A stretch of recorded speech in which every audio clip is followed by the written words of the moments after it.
Si hay algo que nos une como humanos es la comida, ya sea por el disfrute del sabor en sí o por los factores sociales que la rodean, como por ejemplo el asado con amigos o el domingo de pastas con la abuela. Sin embargo, la mayoría de las veces ignoramos cuál es la verdadera historia de aquello que nos metemos a la boca. Desde un símbolo patrio de la Alemania nazi hasta una declaración de amor. Estos son 7 orígenes gastronómicos que posiblemente desconocías. Puesto número 7. Capaz la conocés mejor como pizza napolitana, pero su nombre alternativo es pizza margarita por la reina de Italia en el 1889. En aquel entonces el pueblo estaba resentido hacia la monarquía por la reciente unificación de la nación, pero la Margaret, como estrategia política, mencionó que estaba cansado de la comida fina de la corona y que quería comer lo mismo que comía el pueblo. Ayer que comí locro. No, probaste el locro Probé el ayer. locro, Ah, sí. mira, Y mira. todas esas comidas patasú, probé todas. Ajá. Guiso, Ajá. polenta. Sí, las probé. En aquel entonces la pizza era comida de pobres, no era más que un pan plano con sal y aceite. Y si había un cumple o te querías dar algún lujito, le podías mandar un pedazo de tomate. Entonces la monarca invitaría al chef pizzero Raffaele Espósito a las cocinas del Palacio Real. Él entendería que era la oportunidad de su vida y no podía desperdiciarla.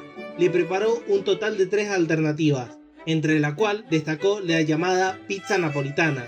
Esta estaba hecha de tomate, mozzarella y albahaca, colores blanco, rojo y verde, igualito a la bandera italiana. Todos veían cómo la reina se bajaba del pony y comía lo mismo que comía el pueblo, siendo así pionera en la estrategia política de asistir a comedores con niños moquientos.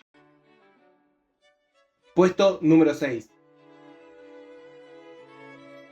Los clásicos cereales que todos disfrutamos desayunar con un gran tazón de leche fueron creados por los hermanos John y Will Kellogg.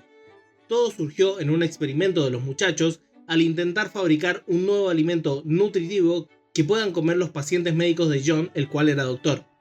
El resultado serían unos copitos de masa de maíz, los cuales, al ser probados por sus creadores, resultaron más que sabrosos, por lo que empezaron a ser suministrados a los pacientes, los cuales se volverían tan aficionados al crujiente producto que una vez le daban el alta, le pedían a los hermanos que enviaran cajas a los hogares porque querían seguir consumiendo. Hasta ahora todo muy bonito, ¿verdad? Bueno, acá se desvía un poco la historia. Resulta que el Dr. Kellogg era un adventista ortodoxo, obsesionado con la condena hacia la masturbación. De hecho, la invención del cereal está más que marcada por esta insana obsesión, pues consideraba que las comidas condimentadas despertaban la libido, por lo que su intención fue generar el alimento más insípido posible y una vez creyó concretarlo con el cereal para promocionarlo, lo vendía como la cura para la masturbación. De hecho, cuando las ventas se hicieron cada vez más masivas, tuvieron una discusión con su hermano Will sobre si debían o no agregarle azúcar a los cereales. Will quería hacerlo, pero el cerrado de mente de John se negaba por considerarlo pecado. De todas formas, Will ganaría la pulseada, nada lo garantiza, pero seguramente la adicción a los productos azucarados y las montañas de dinero que se podía generar vendiéndolos seguramente tuvo algo que ver. Puesto número 5.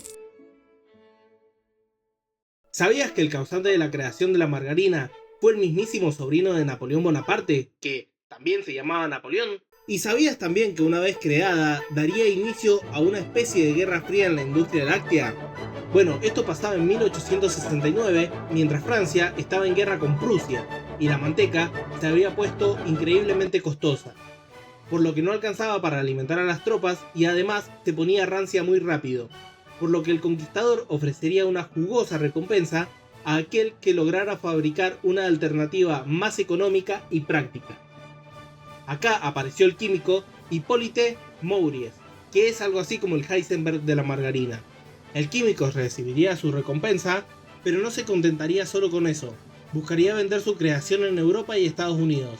En Europa entraría sin casi inconvenientes, pero en Norteamérica se le complicaría más.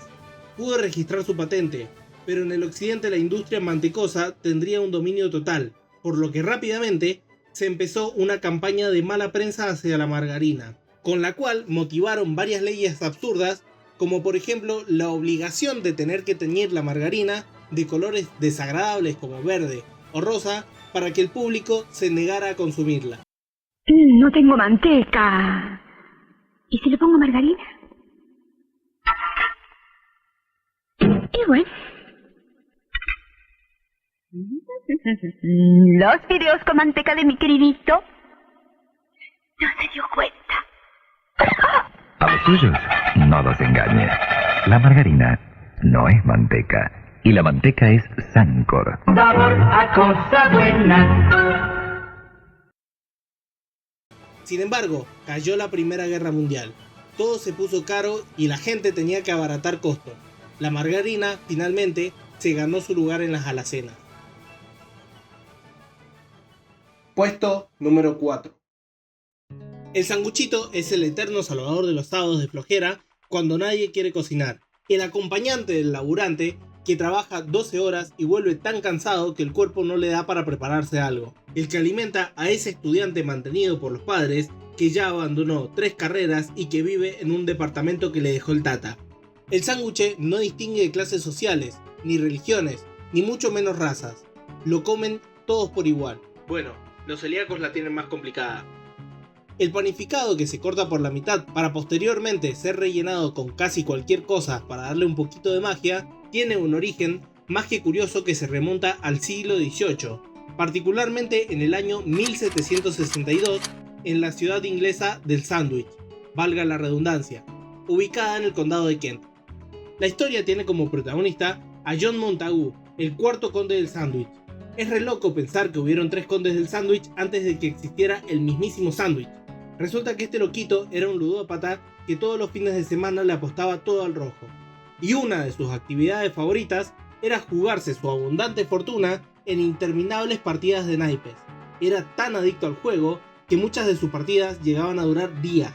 En ese periodo claramente tenía que comer, pero esta necesidad básica le traería una encrucijada. Se manchaba los dedos, ya que ni pensar que el señorito iba a soltar un segundo las cartas para agarrar los cubiertos. Además, los platos estorbaban en la mesa a la hora de repartir. Y como parar una horita para comer y después volver alimentado no parecía ser una opción concebible en la cabecita del conde, ordenó a su chef personal que le preparara un platillo que le permitiera jugar con una mano y comer con la otra. El cocinero seguramente revolvió los ojos mientras pensaba, qué pesado este chabón. Pero aún así elaboró la tarea con una destacable resolución. Agarró un cacho de carne y se lo entregó a su jefe entre 2 panes, quien lo recibiría con muchísima ilusión, y rápidamente se volvería el fanático número 1 del sándwich. Cada vez que le caía un amigo a casa, les compartía de la magnífica invención que con el tiempo llevaría su nombre.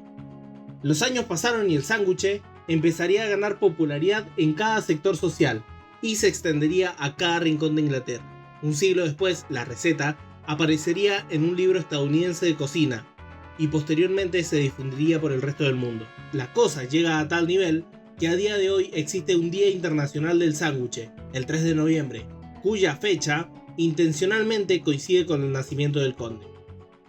Muchos historiadores señalan que muy probablemente sea un robo descarado de las culturas turcas, que acostumbraban a comer pan de pita, importante no confundir con pan pita, que para que se den una idea es parecido a una arepa. Se dice que el conde en uno de sus viajes por el Mediterráneo fue espectador de estas costumbres y medio que se afanó el platillo. Qué raro los ingleses apropiándose de culturas ajenas. Puesto número 3. En francés, la palabra croissant significa creciente, lo que hace referencia a la forma de luna creciente que tiene el panificado. Sin embargo, probablemente desconocías que su origen no es francés, sino austriaco. Corría el año 1683 y el Imperio Turco conquistaba territorios por toda Europa. En un momento, fijaron su atención en Viena. La gran urbe se encontraba rodeada de grandes murallas aparentemente impenetrables, por lo que decidieron organizar una infiltración bajo tierra, cavando túneles que finalizaron en el centro de la ciudad. Solo trabajaban a altas horas de la noche para evitar así ser descubiertos, pero no contemplaron algo. Los panaderos coinciden en horario con los soldados y notaron un ruido curioso bajo sus pies. Aterrados, acudieron a las autoridades correspondientes, y así toda la ciudad se uniría contra sus enemigos, los cuales serían obligados a retirarse. Al día siguiente se organizó una gran fiesta donde condecoraron a los panaderos y ellos dieron origen a la media luna, cuya característica forma referencia el símbolo protagonista presente en la bandera del enemigo turco, funcionando como algún tipo de burla o trofeo de victoria, como diciendo: nos comemos a los turcos. Puesto número 2. Allá por el año 1900, el mundo se encontraba totalmente encantado por la belleza de una bailarina y coreógrafa rusa, llamada Anna Pavlova. Realizaba giras en cada continente, particularmente una de sus presentaciones más hermosas se dio en el año 1926 en Nueva Zelanda. Una descripción sobre la misma perduró muy poderosa en el tiempo. Se dijo: ella no baila, se eleva como si tuviera alas. La leyenda cuenta que en una de sus tantas giras, el chef del hotel donde se alojaba quedaría completamente flechado por la talentosa bailarina. Obsesionado, se inspiraría en ella para elaborar un postre que presentara las cualidades de ella dentro del escenario. Su talento lograba apantallar al público, pero a su vez tenía una apariencia frágil con un cuerpo delgado y pequeño. Siempre usaba un tutú blanco con flores que lo adornaban. El postre, inventado por el chef, sería una fiel representación de estas características. El recipiente de merengue con la forma de copa se asemejaba a su tutú, mientras las frutas que lo rellenaban serían el equivalente a las flores.